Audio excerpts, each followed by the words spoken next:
Hello and welcome to all you Virgos. Happy New Year. And let's start straight away, shall we?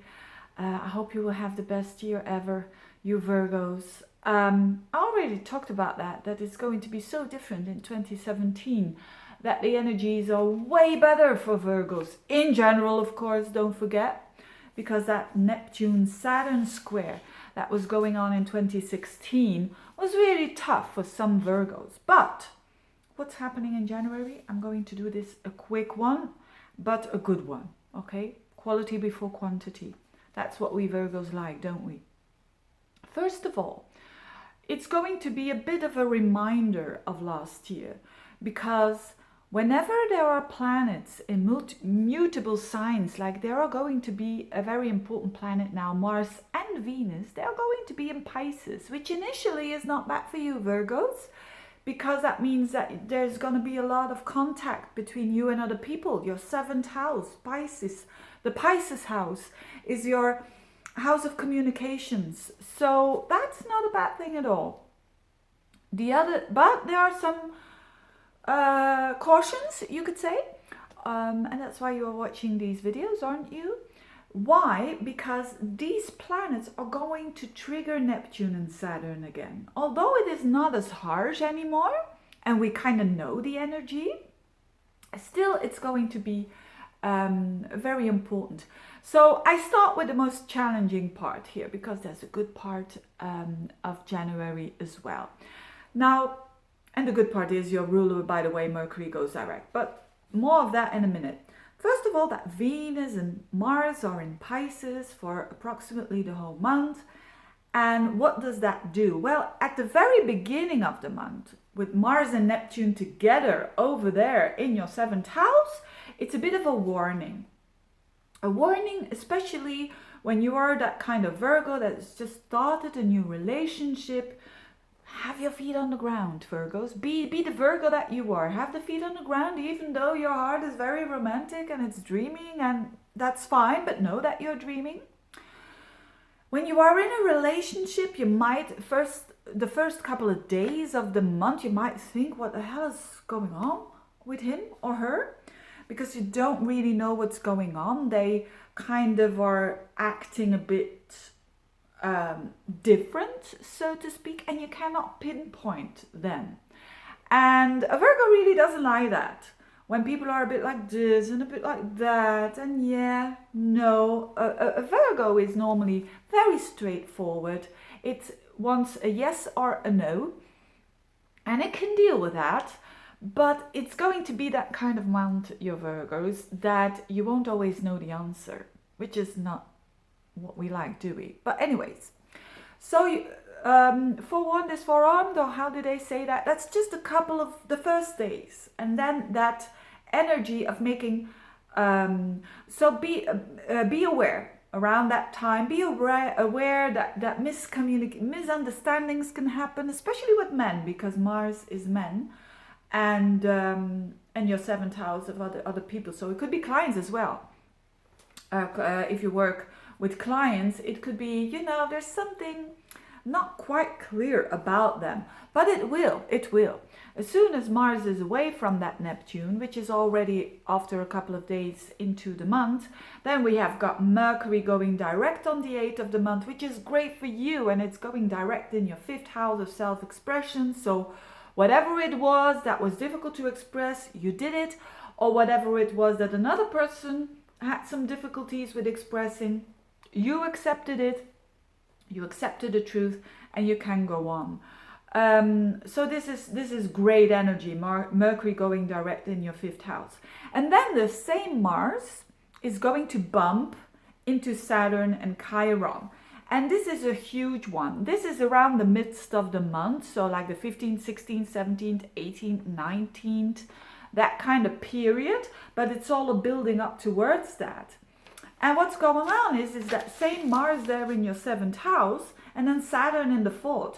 So it's a lot about a key area of your life, which could be home and other people. There's like a mountain to climb there. There's a mountain to climb. Saturn, when it touches Mars, it's about at its best, and we want things to be at their best, don't we? At its best, Mars with Saturn is focused energy. It knows what it wants, and it knows it's tough, and it's not easy, but it gets the job done. If you can apply yourself when it comes to maybe a problem at home. I have a problem here at home, by the way, which I probably will need to fix. So you know it's a problem. You know you don't like to handle it. But you also know that once you fix that problem, maybe together with your partner or together with a business partner, afterwards, you will be so, so happy. It's that kind of energy. So it's not really a big deal for a Virgo, because Virgos, they are used to fix things. So, and are not afraid of doing that. But if you're the kind of Virgo who really is lazy, I mean, there are Virgos like that. There really are. Then that could be a bit of a problematic time. So don't let things just, when you know that you have to fix them, start doing that already at the 8th of the month when Mercury goes direct.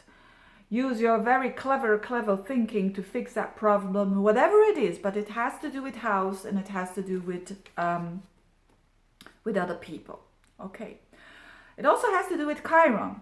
So there is maybe some old wounding coming up, that because you have to fix those problems, you're maybe quarreling or having discussions with the people that you love, because there is some change in opinions or whatever.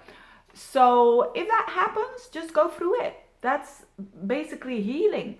When we heal, we don't heal when we are not going through the pain. We are not going through that difficult process. So keep on doing that. And on the other hand, Venus is there as well in Pisces. So it's like Mars and Venus are in Pisces, but they're not going to connect. They are not going to connect with each other. But in October, this is going to be your time, Virgos. In October, Venus and Mars are going to conjunct for the first time in 2017, in October. So put that in your agenda. Because it's going to be in your sign, which is amazing. But Venus and Mars here, it means that even though whilst interactions with other people can be lively, and it can be that other people demand a lot from you, you know, with Mars there in your 7th house, Venus is there as well. So it's like they can be demanding, but then they're gentle. You see? Again, Virgos don't like that, you know. First being like this and then being like that. Virgos don't like that, but that's how it's gonna be. So, and at the very end of the month, there is a transformation going on for you, because your ruler finally gets in touch and conjuncts Pluto. At the very end of the month, it's like the 29th, 30th of the month, because before Mercury, your ruler, went retrograde, it approached Pluto, but it just didn't. It went backwards, and now it's gonna approach Pluto. So there really is, when you're waiting for some information, when it comes to a project that you want to do, when it comes to a person, or when it comes to you, how to be clear to other people, definitely there's going to be some huge openings when it comes to truth at the very end of the month. So there is always an improvement when Mercury goes direct already on the 8th, but you fully are going to feel it when Mercury is going to conjunct Pluto. And again, as I said in December, for better or for worse, you're going to embrace that. You're going to see that truth. So it's better to embrace it. And as I said, I think in the other monthly of December, Virgos do like the truth. Whether it is a good information that comes in or whether they don't like that information. So pretty interesting month for January. It's not really full speed, because there is a Mars in a square to Saturn. Mars's directions, and Saturn kind of delays them. But whatever it is that you're doing on the home, whatever, even when you're working at home, it could be quite difficult this month. It demands a lot from you, but at the very end of the month, there's certainly a present for you there, you Virgos. So, and last but not least, Jupiter sextiles Saturn, which is great, the whole month. And Jupiter is in Libra in your 2nd house of income, of self-worth, And that is sextiling that same difficult Saturn in your 4th house. So again, it's like when you get that job done on the house, or on another level, it's deep emotional getting the job done. Deep emotional restructuration almost. When you have that done, it's going to give you so much more self-worth and maybe some money coming in as well. Having said that, I wish you all the best. Thank you so much for subscribing. Thank you so much for watching these videos. Thank you for your time as well. And see you next month. Bye-bye.